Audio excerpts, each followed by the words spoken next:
ከመቼውም ጊዜ በላይ ተንበርክከሃል። ከእንባ ጋር ደጋግመህ ጮኽካል። ጌታ ሆይ የት ነህ ስትል የራስህ ድምፅ አስተጋብቶ ተመልሶብሃል። ምናልባት ዛሬ የምትሰማው ብቸኛው ነገር የራስህ የልብ ትርታና የክፍልህን ዝምታ ብቻ ሊሆን ይችላል። እግዚአብሔር ካለ ለምን ዝም ይላል? ለምንስ ፈተናው አይቆምም የሚለው ጥያቄ ነፍስህን እንደ ሰይፍ እየወጋት ነው። ስማኝ ወዳጄ፣ እግዚአብሔር ዝም የሚለው ስላልሰማህ ሳይሆን ድምፅህ በሰማያት ታላቅ ስፍራ ስላለው ነው። ዛሬ የምነግርህ እውነት ምናልባት የሕይወትህን አቅጣጫ ሊቀይረው ይችላል። ይህ ዓለም ግራ የሚያጋባ ስፍራ ነው። አንዳንድ ጊዜ ጸሎትህ ሰማይ ደርሶ በረከት ይዞ የሚመለስ ሳይሆን ደመናው ላይ ተጋጅቶ የሚቀር ይመስልሃል። ጎረቤትህ ሳይጸልይ ሲሳካለት፣ አንተ ግን በጾምና በጸሎት እየኖርክ ደጅህ ሲዘጋብህ ፍትሕ የታለ ትላለህ። ነገር ግን አስተውል፣ ፈታኝ መምህር ዝም የሚለው ተማሪው ፈተና እየሠራ ባለበት ወቅት ብቻ ነው። እግዚአብሔር ዝም ካለ ትልቅ የሕይወት ፈተና ላይ ነህ ማለት ነው። ውጤቱ ደግሞ ክብር ነው። መጽሐፍ ቅዱስን ስንመለከት እግዚአብሔር የወደዳቸውና የመረጣቸው ቅዱሳን ሁሉ ይህንን መለኮታዊ ዝምታ አልፈውበታል። አብርሃምን ተመልከት።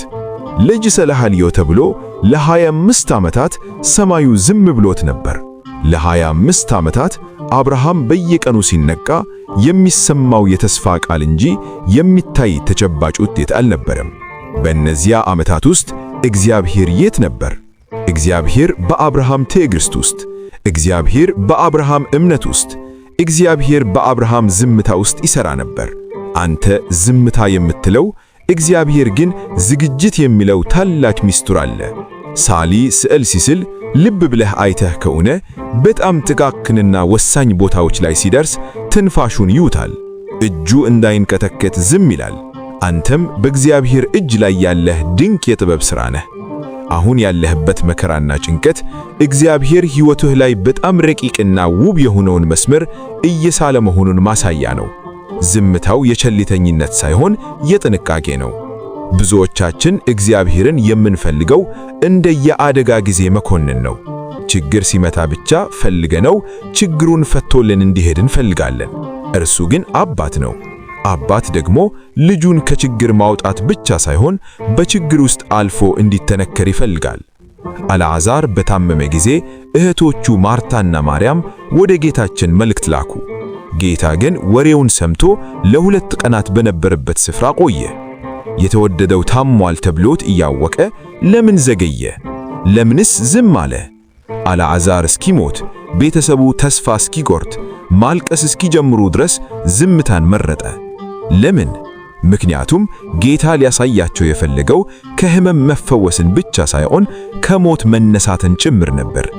ከአንተ ዘንድ የዘገየው በረከት፣ ዝምታ የመሰለህ ጥበቃ ከምታስበው በላይ ታላቅ ተአምር ሊያሳየህ ስለፈለገ ነው።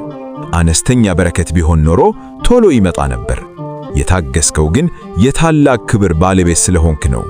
በእውነቱም ደግሞ ለዘላለማዊውም ክብር ተጠርተሃል። ውድ የተዋህዶ ልጆች፣ ቤተ ክርስቲያናችን የምታስተምረን ትልቁ ትምህርት ትዕግስትን ነው።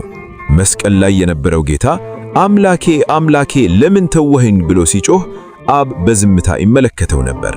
ያ ዝምታ ግን ዓለምን የሚያድን መለኮታዊ ጥበብ የተፈጸመበት ዝምታ ነበር። አንቺ ተስፋ ያቆረጥሽ ነፍስ ሆይ ስሚ፣ እግዚአብሔር በአንቺ ላይ የጀመረውን ሥራ አያቋርጥም። መከራው ቢበዛ፣ ፈተናው ቢከብድ፣ የሰው ፊት ቢዞር፣ የደጅ መዝጊያ ቢበላሽ፣ እግዚአብሔር አሁንም በዙፋኑ ላይ ነው። እርሱ የማይተኛና የማያንቀላፋ ጠባቂ ነው።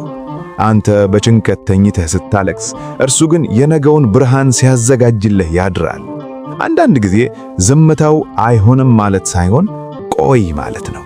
አንዳንድ ጊዜ ደግሞ ከዚህ የተሻለ ነገር አዘጋጅቼልሃለሁ ማለት ነው። እስኪ ራስህን ጠይቅ። ካለፉት ዓመታት መከራዎች ውስጥ ስንቶቹ ናቸው ዛሬ ላለበት ጥንካሬ መሠረት የሆኑ? ያኔ ያለቀስክባቸው ጭንቀቶች ዛሬ ለሌሎች የምታካፍላቸው የልምድ ምስክርነቶች አልሆኑም? እግዚአብሔር ዛሬም በዝምታው ውስጥ የነገ ምስክርነትህን እየጻፈው ነው። በዚህ ፈተና ውስጥ ስታልፍ ማድረግ ያለብህ አንድ ነገር ብቻ ነው። አምናለሁ ብለህ መቆም። እንደ ቅዱስ ኤፍሬም፣ እንደ ቅዱስ ያሬድ በዜማና በጸሎት ተቀኝ። ጌታ ሆይ በዝምታ ውስጥ ድምፅህን እንድሰማ ጆሮዎቼን ክፈትልኝ በለው። ዝምታው ራሱ ንግግር ነው። ተደገፈኝ፣ እመነኝ፣ እኔ ካንተ ጋር ነኝ የሚል የፍቅር ቃል ነው።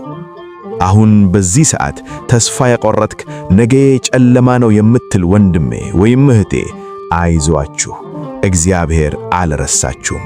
ስምህን በእጆቹ መዳፍ ላይ ቀርጾታል። ምስልን የሚቀርጽ ሰው ደግሞ የተቀረጸውን ዕደር ከዓይኑ አያርቀውም። አንተ በእግዚአብሔር እጅ ላይ ያለ ውድ ሀብት ነህ። ማዕበሉ ቢበረታም መርከቧን የሚመራት ግን ማዕበሉን የሚያዝዘው ጌታ ነው። ዝምታው ያበክታል። የጌታ ሰዓት ሲደርስ ማንም ሊዘጋው የማይችል የበረከት ደጅ ይከፈታል።